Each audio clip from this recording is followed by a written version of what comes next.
the bid that was submitted by Intratech met that criteria. Thank you. The next question is that the Companies Act 173 is very clear in terms of the criteria too. And 173 talks about disqualification for appointment as a director. And it talks about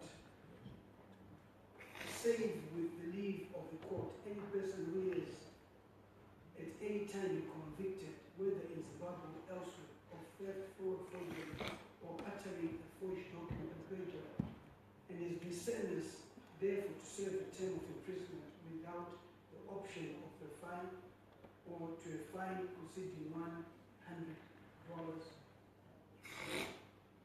In view of that act, what would be your response to the issue of Mr. Chivayo, who admitted before us he was convicted, but that was not a requirement? The Companies Act is very clear. Like I have said, that some of these things start at the planning stage when documents are done. When the RFP was designed, it was supposed to have that as a criteria. Because when this company then came in, Chivayo'S company came in and was involved, it came in as a legal person. It was not Chivayo himself who was coming in to say, this is what I want, but it was a company. So it was carrying a legal persona. So it was qualified to have competed. But there was need for the company, for ZPC, to do a due diligence and to ensure that it was compliant in terms of the relevant statute that you have read. They were supposed to have done the due diligence at their offices before they brought the documents to the procurement, to the State Procurement Board. But exactly the point, they did not comply. Now that you are role of oversight as a committee, we see that they did not comply. So in the event that there's not be compliance, what then happens? Maybe, Honorable Chair, thank you for that question. The issue that is there in terms of the process of procurement, if you would see in terms of section 31, subsection 1, it is subsection 1B, C, Roman numeral 2. It says that the procuring entity, when it is procuring, so section, I was looking at the wrong section for services. We want the one for works. Firstly, it says that an invitation to tender document shall consist of the criteria by which, subject to section 34, suppliers will be evaluated. So it was the prerogative of ZPC at the time of going to tender to determine what constitutes a supplier that is going to be allowed to participate or to be awarded the tender, which in terms of subsection 34, section 34 of the Act, it says, subject to this section in terms of eligibility of suppliers, a procuring entity may require suppliers, which means it is the prerogative of the procuring entity, looking at the type of procurement that they are doing, to specify credentials that are supposed to be put in a tender document to satisfy the requirements of the criteria of the supplier. So with respect to the issue that you have raised in terms of the Companies Act, the Companies Act should have, if there was a proper process, because if I was following in the periphery the proceedings, the tender was done in 2013, and I think Chivayo'S company should be a 2010 or after 2010 company, which means it was a company after his conviction, which means maybe it was people who slept on duty at the register of companies to allow this company to be registered. And it was not the prerogative of the State Procurement Board at that time to say, are you registered appropriately? That's another act which is administered by a different person. I think that will be my answer, Honorable Chair. So are you telling me that this act means nothing because there is a company and there is a director, and the director is part of the company, and in the vetting analysis, are you saying that this is superseded by that act, or in you doing your due diligence, you are able to also pick on this because you just don't work alone. There are also multi-faceted issues that you bring in conclusion. And I think the chairperson was correct in saying that a proper due diligence was not done. And I think we've gone beyond that in admission. That being the case, what then is the result which you then take when you then realize that a proper due diligence was not done and something was omitted, which is in violation of the Companies Act? Because yes, Wikno Chivayo comes through as a person, he has been convicted. Which Wikno Chivayo comes through in Intratex as a director, he's also convicted. So the chairperson is right, and I'm asking the chairperson, in view of that, what then happens? Because this is where we are. I think the Procurement Act itself, the provision that he has read, which gave a prerogative to do their RFPs and determine what they want, that then would kind of save the institution because they acted in terms of the parameters of the Act. The issue now of whether, okay, the question is what do we do now? What then happened, let me go to then what happened was, when documents were brought to the Procurement Board, they all... Or collusion by suppliers. And the matter that we are talking about is not a matter of bribery, collusion by supplier. And I'm trying to look, there is an issue regarding misrepresentation which was in the regulations, that you can disqualify an award on the basis of misrepresentation. But misrepresentation now, in terms of the law, there is a process of which the accounting officer is supposed to follow to qualify a misrepresentation. And that process is not done through an administrative process. So it is all in the prerogative of the accounting office to follow up these matters using the provisions in the Act to identify the misrepresentation so that appropriate action on the contract, because the SPB is not responsible for the contract. So all these issues of misrepresentation and the like would come after the award when the contract is now done. I admit there's something in the Act that talks about misrepresentation. And I think misrepresentation, you're not the best person to really talk about misrepresentation. I'll open it to members of Parliament now that you have an aspect of misrepresentation. I think let us hear contributions from members of Parliament pertaining to the oral evidence that we received. Yes, Honourable Chicago. Thank you, Honourable Chair. CEO, you talked of the cancellation of the first tender because some other companies which had lost the tender complained. But the procedure is that if the tender is done, anybody has got complaints or is not happy, the process has to go through the court. Then my question is, why then did you accept and reopen the tender? Because some other people who had lost had complained, yet the due process was not followed. They did not go through the course. They just complained, and then you listened to them, and you cancel the tender and you start afresh. And then I would think the awarding of Intertrade, that tender, emanates from the negotiations which was opened thereafter.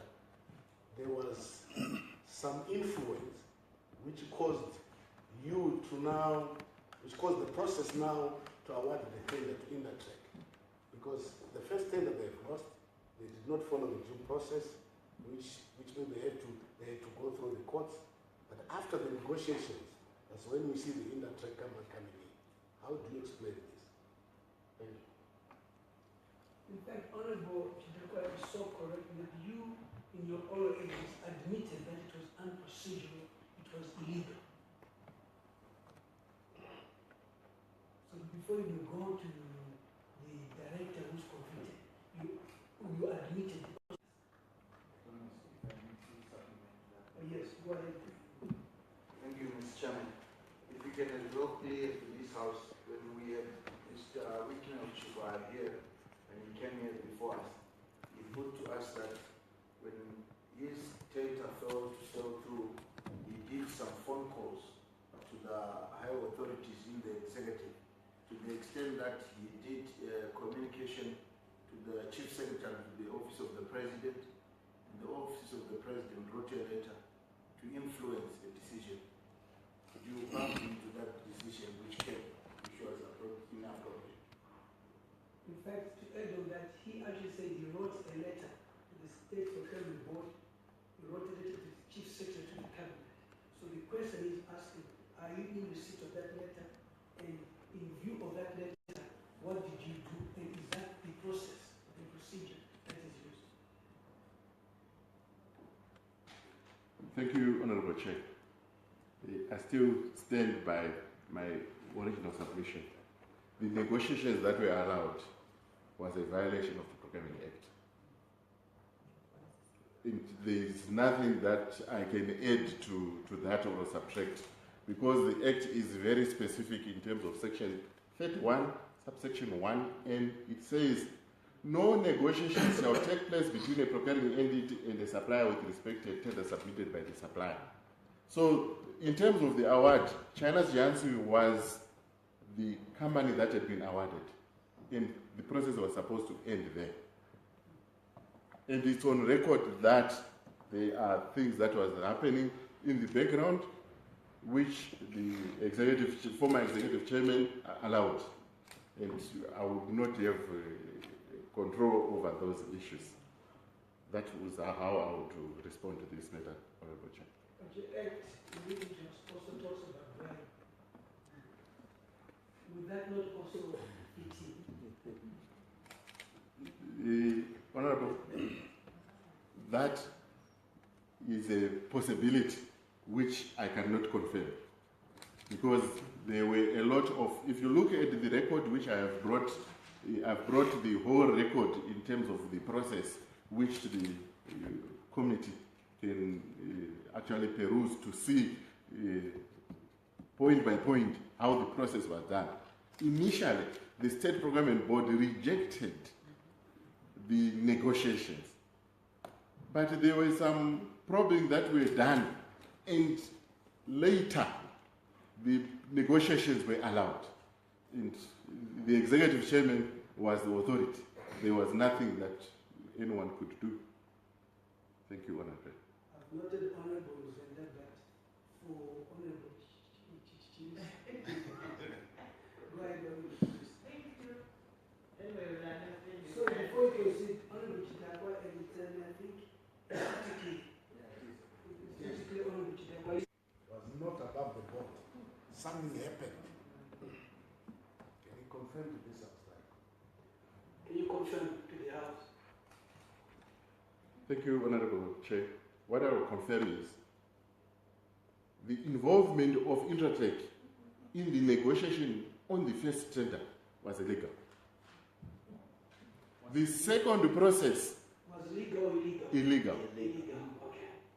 The second process, if you look at the record, ZPC came with a request for a tender for 3 sites among 3 bidders.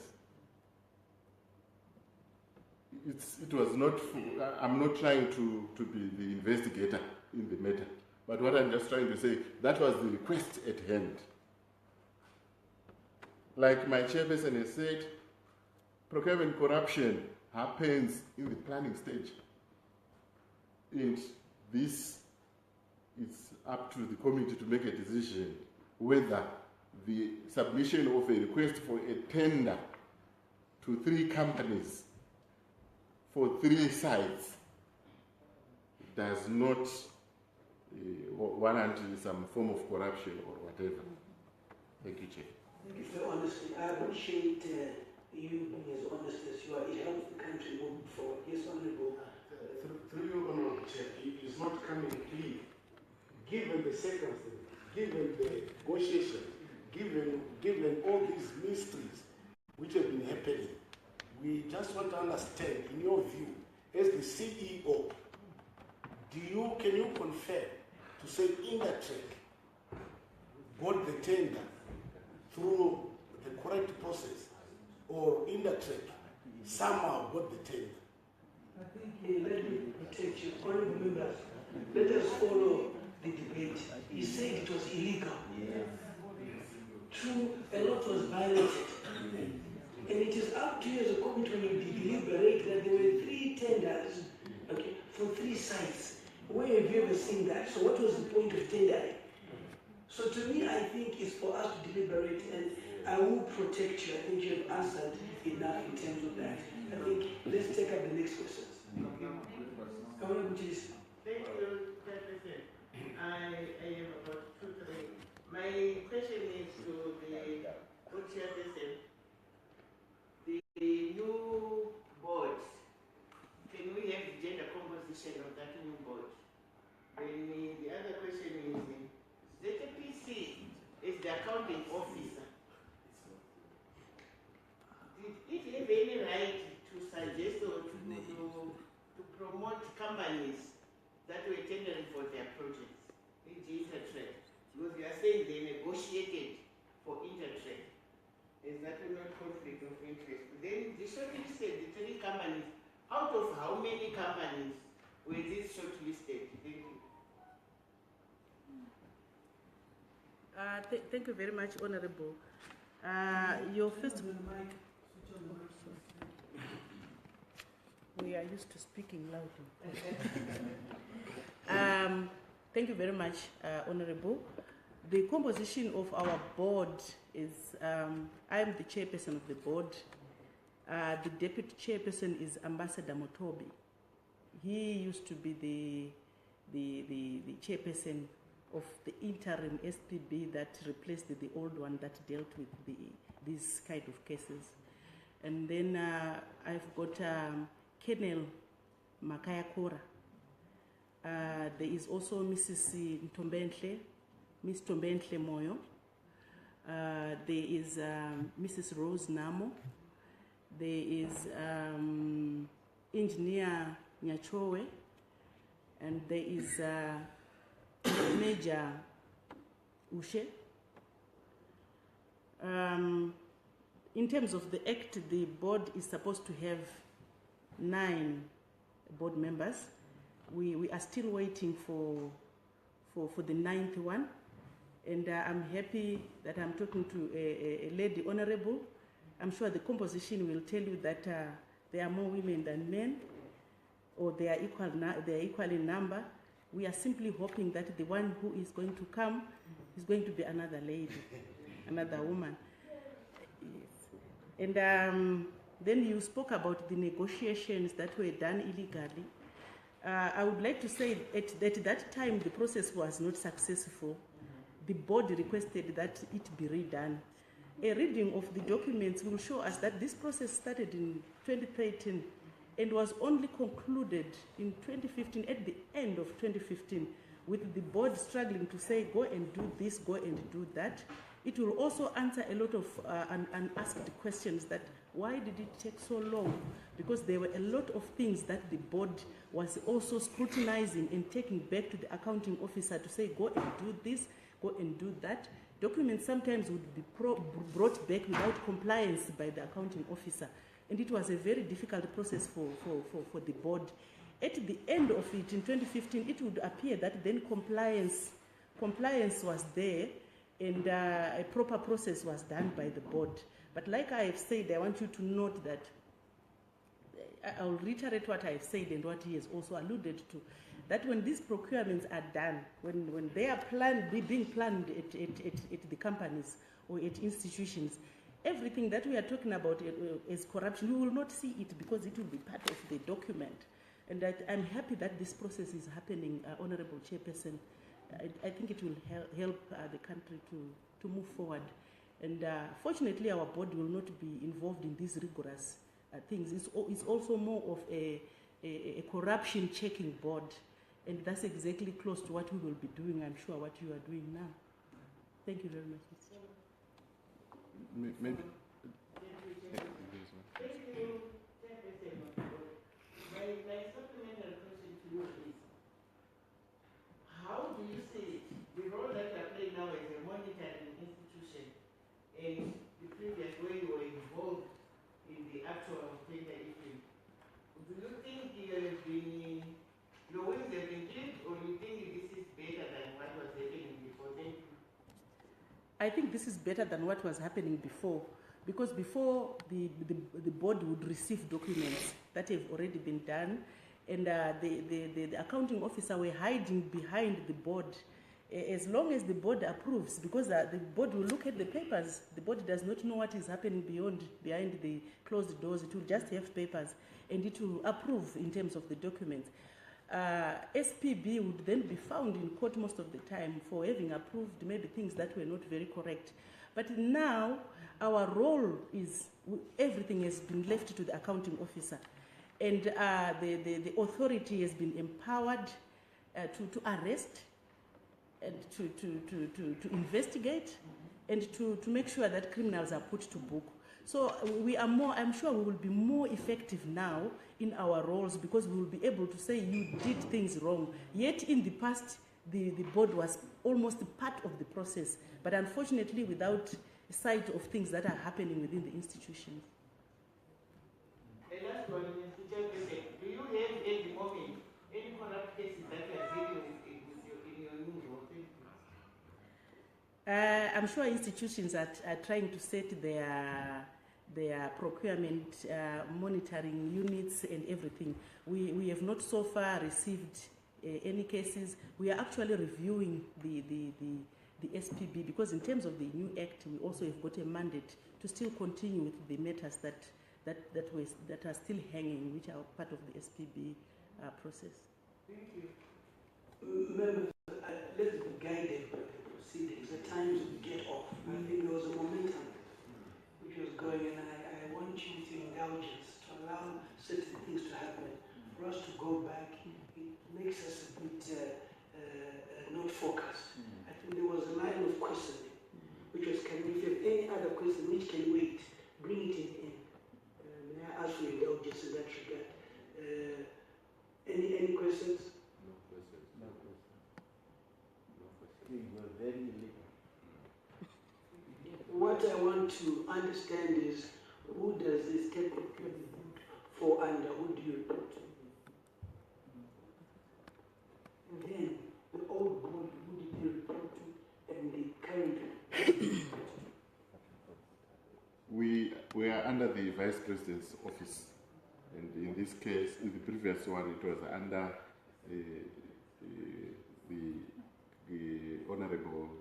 Honorable Mnangagwa at that time, who was the Vice President responsible for the act. And this time it is the Honorable Chivayo'S. Yes, Honorable Sawak. No, thank you. Let me join you by thanking the CEO for being honest with the comment. I wanted to understand, he has presented a case where the process of reopening for negotiations was always a breach of the act. Would you then confirm whether it was an isolated case, the interest case where negotiations were reopened, or this was the trend of the SPB? Is this the only case that negotiations were reopened?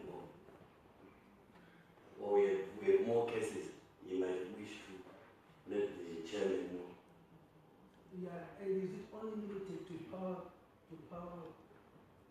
projects? This whole process. Thank you, Honorable Chair. I'll confirm that this was one of a kind. I joined the State Procurement Board in 2012. And to date, this is the only case where there were issues of negotiation or someone who is aggrieved would come requesting for some other considerations. What we know is anyone who is aggrieved by a process, they go to the admin court. Thank you. Honorable members, I think things have been clear. Look at the witness that we had today, who was very articulate in a lot of issues, and I think well really done. You've done some, I think a lot of good. I think clarity. Chairperson, thank you very much for coming through. We are still with you. There are many other that we talked to you about. It's not for today, but for another day. But thank you very much for appearing before us, making our job easier, but getting straight to the point. We should go down for you, tea and cake next time.